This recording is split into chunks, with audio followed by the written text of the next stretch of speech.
Habang kaya, habang pwedeng iwasang mapatali sa utang. Avoid yung mga pay later. Kasi hindi ka naman sure about tomorrow, kung malakas ka ba, kikita ka ba, o magkakaroon ka ng mga ibang gagastusin at pangangailangan. Tapos nakatali na yung kikitain mo pa lang, wala pa sa kamay mo. Avoid mga mortgages when possible. Yung nagsasangla, yung nakaprenda ang yung panghanap buhay, nakaprenda ang tricycle, nakaprenda ang bahay, nakaprenda ang lupa. Kasi malaking stress sa buhay yan. At sinasabi lang naman natin, when possible, avoid. May mga panahon talaga na wala ka nang pwedeng maasahan kundi magprenda, magsangla, mangutang. Pero dapat yon sa mga bagay lang at mga panahon na life and death ang nakataya. Piliin kung ano talaga ang karapat dapat ipangutang, piliin kung anong karapat dapat iprenda, at para saan magpeprenda, para maiwasan, ma-minimize ang makulong sa mga financial prisons. Avoid ang mga pag-guarantee. Yung utang ng iba, ikaw ang mag-guarantee, ikaw ang garantor, ikaw ang sasagot. Kung hindi siya makabayad, edi ikaw ngayon ang biglang mauobligang magbayad. Mag-guarantee, yes, pero dapat handa ang loob mo na magbayad kung hindi magbayad yung original na may utang. Kasi pwedeng hindi siya makabayad. Kasi nangangailangan nga siya, kaya kailangan niya ng garantor. Ibig sabihin, wala siyang pera, may pangangailangan siya. So, napakalaki ng chance na mahirapan din siya magbayad. So, pwedeng mag-guarantee, magandang mag-guarantee, matulungin yon, pero ihanda ang loob na pwedeng ikaw ang mag-end up paying. At huwag ka makipagkagalit, mang-away, o sumama ang loob doon sa hindi makabayad, lalong-lalo't sinikap naman niya ang kanyang kaya para makabayad, hindi lang talaga magawa. Kasi usually, yung mga magkakaibigan, magkakamag-anak na may isa mag-guarantee, pagka hindi na nakabayad yung talagang may utang, nagiging magkaaway pa yan for life. Kaya iwasan ang ganyang mga situation. At tayo naman, iwasan din natin na ipasubo ang kapwa by asking them to be our guarantors. Hanggat maaari, gumawa ng ibang paraan, huwag ipasubo ang sinuman na siya ang mag-guarantee. Kasi hindi naman tayo nakakatiyak na mapapanindigan natin ang ating mga pananagutan. Paano naman yung nag-guarantee? Kawawa naman siya. Ganyan din sa simpleng-simpleng bagay. Halimbawa, kahit sa social media, merong i-like nyo naman yung aking post, i-like nyo naman yung contest sa sinalihan ng anak ko, i-like nyo naman yung product namin. Paano kung yung gusto nyo mag-like, gusto nyo mag-promote, meron siyang reservations, meron siyang mga alinlangan na parang ayaw niyang itaya yung pangalan niya, karangalan niya, credibility niya doon sa product mo o sa post mo. So let's try not to ask people to do that for us. Kasi kung gusto naman nila na mag-guarantee, gusto naman nila na mag-like, mag-promote, mag-endorse, ipaalam lang natin na meron tayong ganong sitwasyon, bahala sila mag-decide kung gusto nila. But don't ask. Kasi mga tao, kuminsan hindi lang makatanggi, pero sumasama loob o naiinis sa atin when we ask them to be guarantors or to be endorsers or to promote whatever we are promoting. Meron naman talagang maninindigan, ayaw nilang itaya yung pangalan nila o credibility nila. Magtatampo tayo, magagalit, masisira ang mga relationship. Avoid yung mga ganyang uri ng pang-aabala sa kapwa para yung naitayo natin at nabuong friendships, relationships, huwag malagay sa peligro. Proverbs 22:26-27. Do not be one who shakes hands in pledge or puts up security for debts. If you lack the means to pay, your very bed will be snatched from under you. So iwasan daw, huwag maging garantor. Kasi pagka yung ginarantihan mo hindi nakabayad at ikaw din walang maibayad, pati kahuli-hulihan mo saplot daw sa katawan maring mahubad sa iyo pambayad. Pati hinihigan mong kama, hilahin at ipambayad sa iyong utang.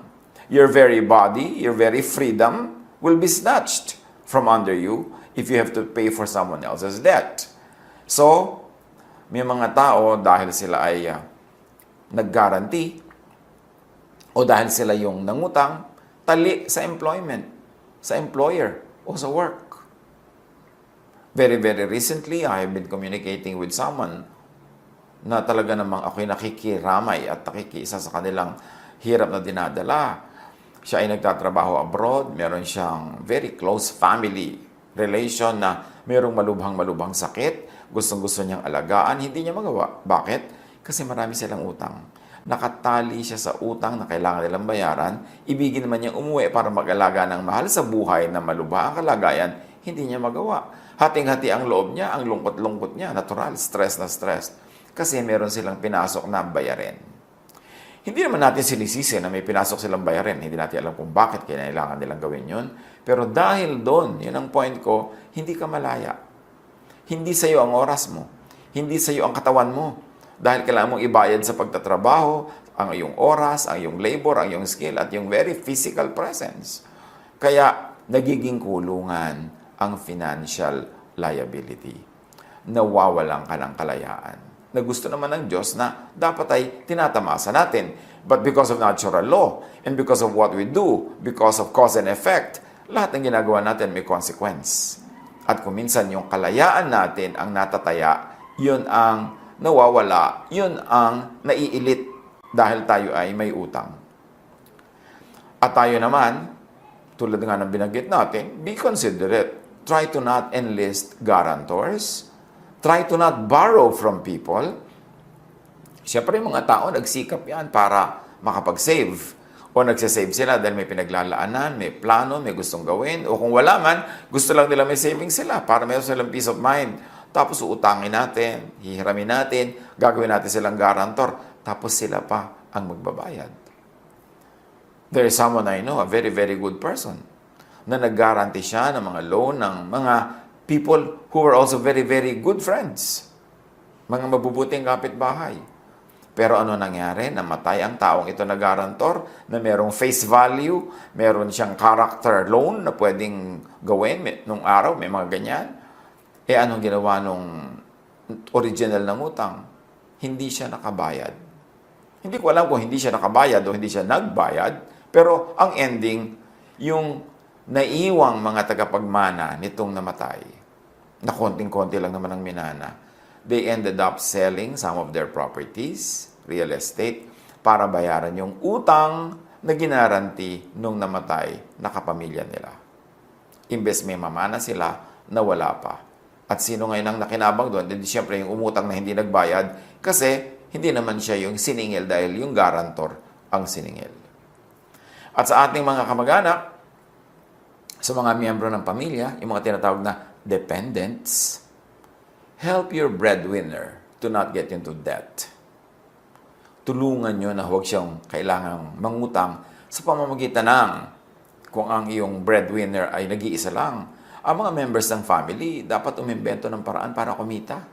Sa dinami-rami ng pwedeng i-sell online. Bakit inuubos sa mga oras, sa mga games, sa mga walang kwentang daldalan, kwentuhan, at kumisan pakikipag-away pa, o pagdi-display ng kinakain, o ng pasyal, o ng damit, o ng gadget, samantalang the same time could be used for business, to sell something, to earn. So kung meron kayong breadwinner, huwag namang kaisa-isang siya na lamang ang nagbabalikat, nagdadala ng lahat ng gastos, lahat siya hanggang dental floss mo, siya talaga ang magbabayad, no? Hanggang lahat ng load mo sa phone, yan talaga yung tatay mo o nanay mo magbabayad. Dapat tumulong tayo, may invento tayo ng income. Pagka we are old enough and healthy enough to spend, therefore we are old enough and healthy enough to earn. Tulungan nating huwag mabaon sa utang ang ating mga breadwinners, at kung nagkaroon na nga ng utang, tulungan natin to pay debts. By saving, by conserving, by not asking for unnecessary things, para yung mga konting kinikita nila maibayad agad sa utang at lumaya sa pagkakautang. Kaya kung may utang, bayaran agad. Basta kaya, hanggang kaya. Bakit naman kasi yung mga iba napakabilis mangutang, magaling mangutang, pero pag bayaran na ang tagal, halos ayaw bitawan ng pera kahit nagkakapera na. Kahit may pambayad na, partially or fully, pag oras na ng bayaran, ayaw nang bitawan yung pera. Siyempre kasi you feel empowered pag may hawak kang pera. Pero tatandaan natin, kung tayo ay may utang, yung perang hawak natin ay hindi atin. Dapat yon agad-agad pumunta sa pinagkakautangan natin. We should reward those who lend to us, those who help us in times of need, not punish them by one, borrowing from them and making them stressful, making them worry, and two, by not paying on time or not paying fully. Pag tinulungan ka ng kapwa sa panahon ng pangangailangan, pinahiram ka, dapat nagkakandara ka magbayad. Kung meron ka ng konti, ibayad mo na uli para kumukonti yung balance at siya naman, tumatahimik ang loob niya. Napapatunayan mong willing ka naman talaga magbayad. At nagagamit na rin niya kahit partially yung perang ipinahiram niya sa'yo. Dapat lahat lumalaya. Dapat lumalaya yung nangutang, pero dapat mahalaga rin palayain yung nagpautang. Proverbs 22:7, the rich rule over the poor, and the borrower is slave to the lender. Isang malaking dahilan kung bakit dapat tayong lumaya agad sa pagkakautang para tayo'y hindi sunod-sunuran, api-apihan sa mga nagpapautang sa atin. Para kung gusto nating mag-alaga ng mahal natin sa buhay, gusto nating merong gawin, merong unahin, pwede, hindi yung wala kang choice. Papasok ka sa trabaho kasi nakabaon ka sa utang o yung kikitain mo, may commitment na napupuntang babayarin. So mahalaga, huwag tayong maging slave to the employer and slave to the lender. And the only way to do that is to be financially independent, to be financially free and viable. Romans 13:7-8. Give to everyone what you owe them. If you owe taxes, pay taxes. If revenue, then revenue. If respect, then respect. If honor, then honor. And if I may add, if utang, then utang. Bayaran ang utang. Ano man ang ating utang, bayaran. Kung yun man ay utang na loob, yun man ay utang na pera, yun ay utang na oras, bayaran. Kung may restrictive arrangement, kumawala agad. Halimbawa, may credit card ka, ginamit mo, kailangan bayaran mo agad yan. At ang hanggat kaya, unahing bayaran ng buo. Kasi mga credit card, meron niyang paniningil. Sasabihin, this is your utang, X. Pero ang pwede mo lang minimum ibayad, Y. No? Letter Y. Pwedeng kaprasong-kapraso lang ibayad mo. Ang totoo, gustong-gusto ng mga credit card companies yun na kapraso lang ibayad mo. Bakit? Kikita sila ng interest. Doon talaga sila kumikita pagka hindi ka makabayad. Kasi araw-araw, bawat inhale, bawat exhale mo, nadadagdagan na interest. So ayaw nila nga nung bayad ka agad kasi wala silang kinita sa interest. So gustong-gusto nila yon dahil na perfect na nila ang way of paniningil.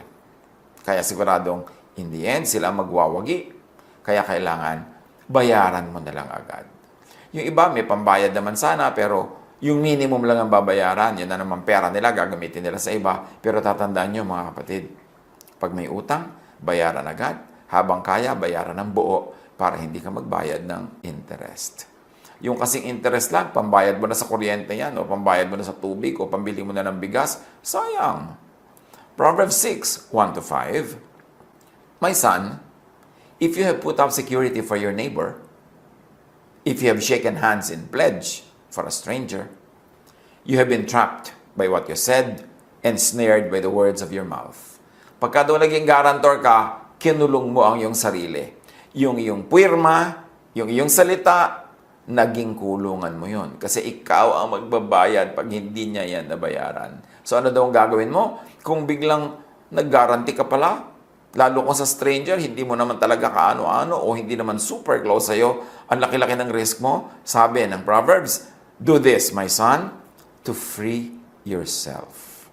Since you have fallen into your neighbor's hands, go to the point of exhaustion and give your neighbor no rest. Allow no sleep to your eyes, no slumber to your eyelids. Sabi ko noon, pagka ikaw ay napasubo, nag-guarantee, o kaya ay may utang ka at malaki ang bayarin, lalo't malaki ang interest, gamitin mo lahat ng lakas mo, huwag kang matulog, huwag kang magpahinga, huwag mo ring patulugin yung pinagkautangan mo o yung humingi sa ng guarantee.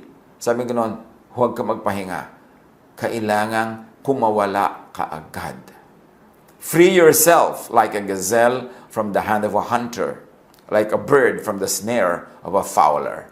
Kung makakakita tayo ng mga usa, mga hayop na nahuhuli ng mga hunters, lahat ng lakas niyan gagamitin para makawala. Sisikad, sisipa, lulundag, gugulong, ano man ang kailangan niyang gawin para makawala, gagawin niya yun. At yung ibon na nahuli ng bitag, talagang yan ay lilipad, yan ay ipapagpagan sarili, tatalon-talon, lahat gagawin niya para makawala. Yun daw ang gawin mo. Kung ikaw ay naging garantor, kumawala ka. At kung ikaw ay may utang, kumawala ka. And the only way na makawala dyan, magbayad. At huwag mo nang tagalan ng pagkakatali mo, ang pagkakaalipin mo, bayaran mo na agad para free ka na. Dahil kung hindi ka magbayad agad, lumalaki ang interest, mas humahaba ang iyong imprisonment. So, be financially independent. Be financially self-reliant. If you are old enough, healthy enough, then be financially independent.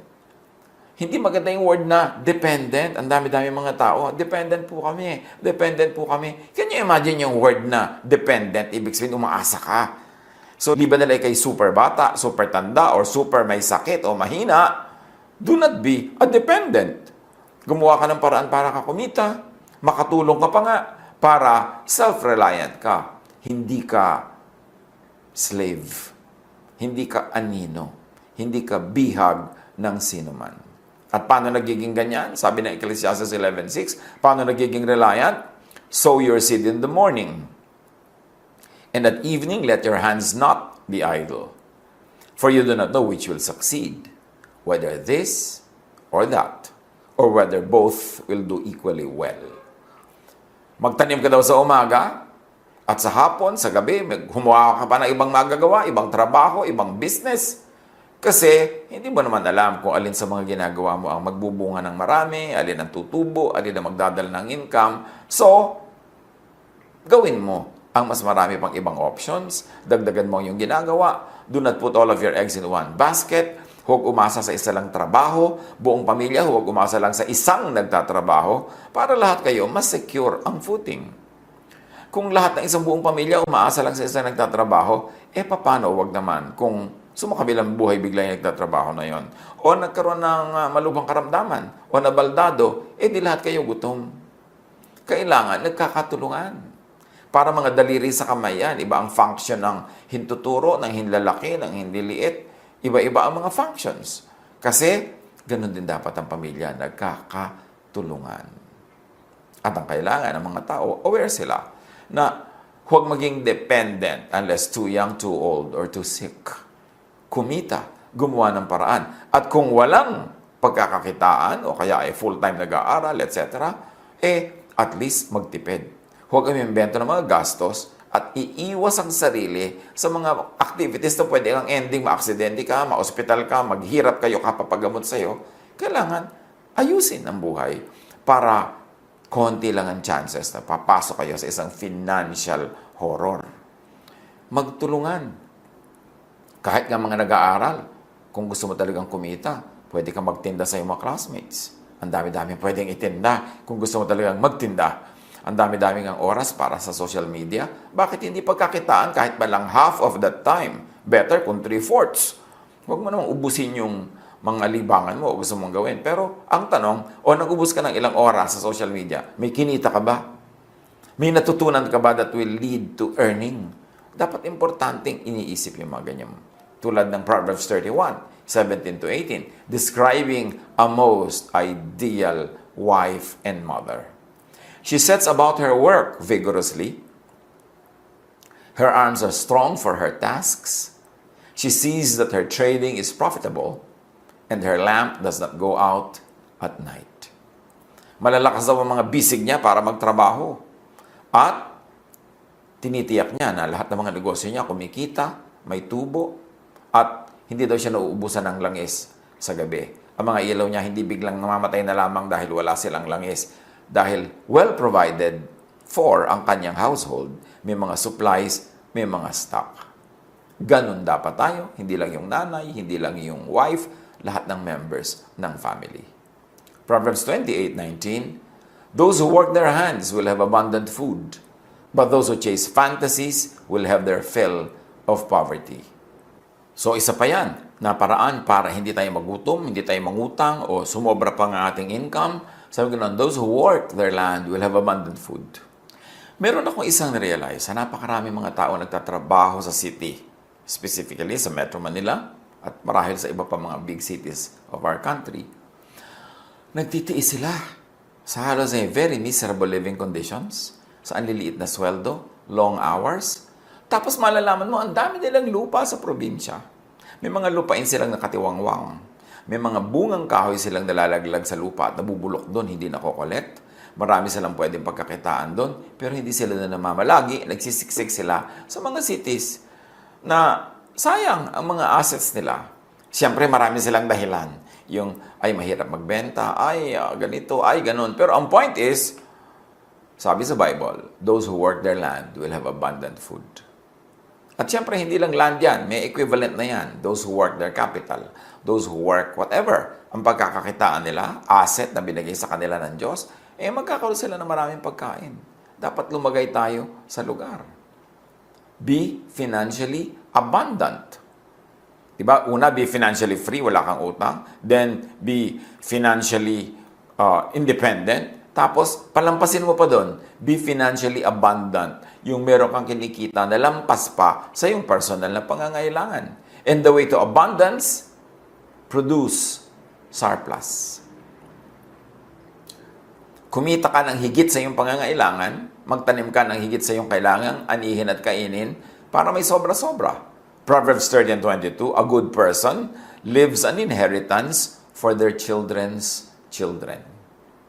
Good person daw yung meron ka na impok, na itabi, maipamana, hanggang sa iyong anak at hanggang sa iyong apo. Hindi naman ibig sabihin na bad yung hindi nakapagpamana o nakapagbigay. Paano naman kung talagang hindi ka pinalad o kaya ay talagang napakarami mong gastos na sinuong o maraming mga dilubyong dumating sa iyong buhay. Pero ang ibig sabihin lang nito, goodness is defined as producing surplus. Bakit mo kailangan mag-produce ng surplus? Kasi laging merong tao less healthy than you are, less powerful than you are, na mangangailangan, edi para may pambigay ka, para may pangtulong ka. Magkakaroon kang anak kung bibigyan ka ng Diyos, magkakaroon ka ng apo kung bibigyan ka ng apo, at mangangailangan sila ng tulong, especially at the beginning. Pag nagsisimula sila, kailangan nila ng capital, kailangan nila ng introductions, at kung ikaw may magandang pangalan, may magandang bulsa, magandang introduction yun. Napapakinabangan ng anak o ng apo. Sabi ko na ng mga taong mahuhusay, iniisip din nila yon, hindi lang para sa sarili nila, na yung kanilang mga anak at apo makinabang sa kanilang husay at sa kanilang galing. Huwag natin baligtarin na tayo yung apo at tayo yung anak na umaasa sa galing ng magulang o ng lolo o ng lola. Kailangan tayo ang mag-reverse nun at magbigay ng pag-asa, magbigay ng tulong, magbigay ng pangangailangan ng mga susunod pa sa atin. Psalm 128:2, you will eat the fruit of your labor. So, yes, maraming mga nag-i-eat, pero fruit nino, fruit ng labor ng iba. You will eat the fruit of your labor, blessings and prosperity will be yours. So, ano ang blessedness dito? Production. Kailangan magaling ka sa production para hindi ka maging financial slave, para ikay maging financially free. Proverbs 21:20, the wise store up choice food and olive oil, but fools gulp theirs down. So ano dito ang goodness? Ano magandang gawin? Conservation. Yung mga matatalino daw, marunong mag-imbak, marunong mag-pacing ng kanilang paggamit, marunong mag-spacing ng kanilang consumption, hindi na uubusan hanggang nagkakaroon uli ng kapalit. Pero yun daw mga hangal, nilalaklak nila agad kung ano man ang meron sila, so ubos agad. Psalm 15:5, who lends money to the poor without interest?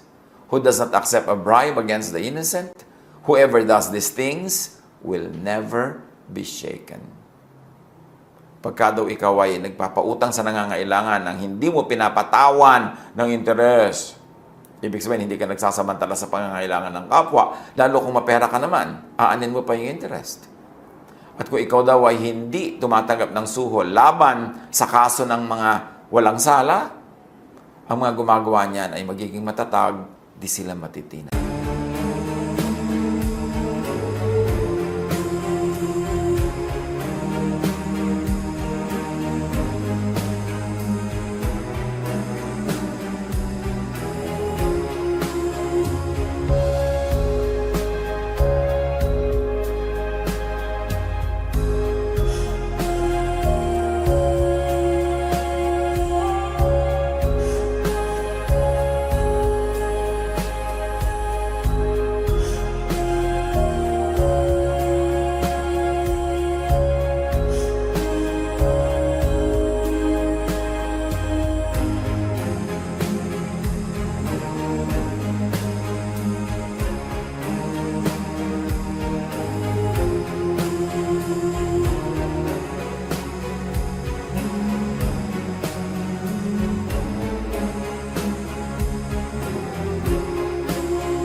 Psalm 112 verse 5, good will come to those who are generous and lend freely, who conduct their affairs with justice.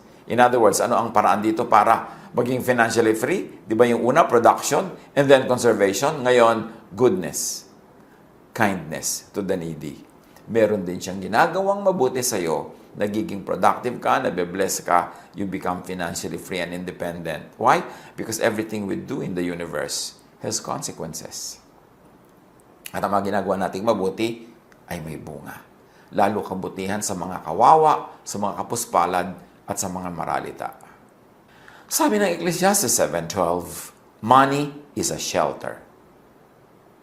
Silungan ang pera. Muog, bahay, sandalan, dingding, pader, bakod. Money is a shelter. Ecclesiastes 10:19, money is the answer for everything. Marami kasi mga religious people, akala mo naman they really hate money para hindi sila mahilig sa pera. Pero ang point, hindi naman tayo pinagbabawalan na gumawa ng pera, mag-impok ng pera, ng sobra-sobrang pera, kasi maraming buting magagawa ang mga sobrang yan. Ang sinasabi lang, do not love money above God or above other people or above your own soul. But do make money and value money. Proverbs 31:25, ang babae daw na magaling magtrabaho, masipag, marunong, may abilidad, she is clothed with strength and dignity. Ibig sabihin, may pera. She can laugh at the days to come. Ibig sabihin, secure. So, work to earn and conserve money. Save money. Live within your means. Sabi na matatanda, habang maiksi ang kumot, matutong mamaluktot. Pagkasyahin mo ang sarili mo sa 1 square foot na kumot o 1 square meter na kumot. Kung talagang yun lang ang kumot, live within your means. Borrow only for life and death needs.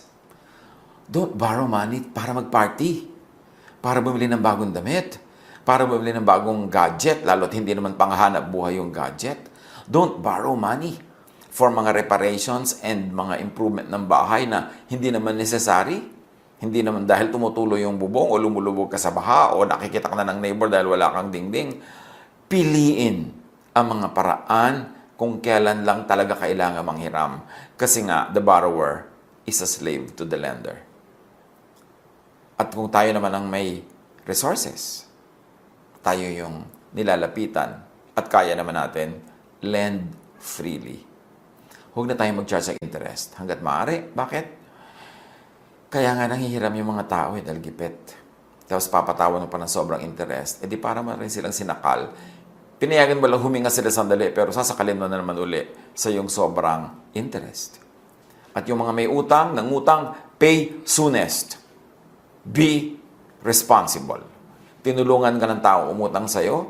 The first moment na may pera ka, basta kaya mo, meron ka ng basic na kakainin mo, mga pangangailangan mo sa buhay, ibayad mo na agad yung iba. Para huwag naman siya mag-alala, huwag siya madala, and to be fair, para magkaroon na rin siya ng peace of mind.